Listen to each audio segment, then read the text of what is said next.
The wolf lifted the latch. Granny didn't have time to scream. She didn't even have time to drop her knitting. The wolf leapt, and with a hum and a he swallowed her whole.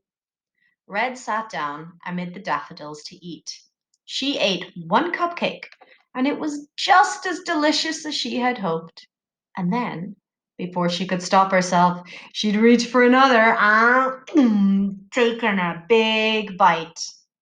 After polishing off 3 cupcakes, Red gathered a huge bunch of flowers, tucked them into her basket, and carried on down the path. At last, she saw Granny's wooden cottage. She dashed up the path and skidded to a stop outside the door. "Who is it?"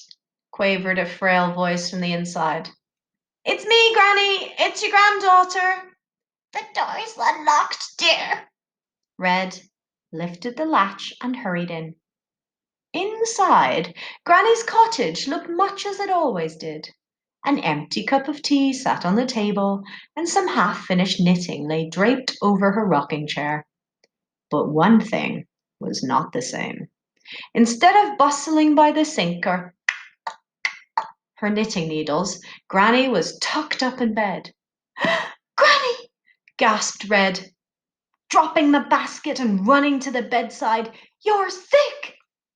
Granny was so ill that the quilt was drawn right up over her nose, and her nightcap was pulled down in front of her almost to her eyes.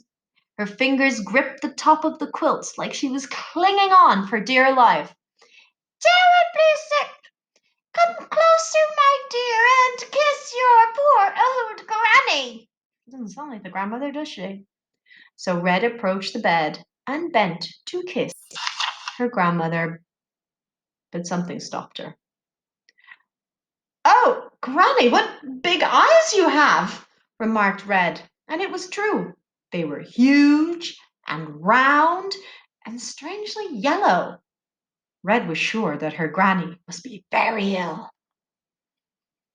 "All the better to see you with, my dear," croaked Granny from under the quilt.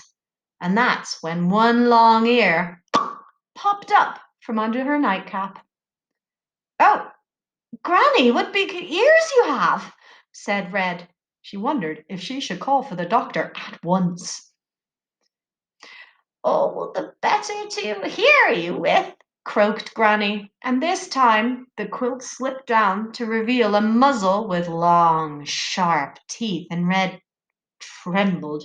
"Oh, Granny, what big teeth you have!" stuttered Red.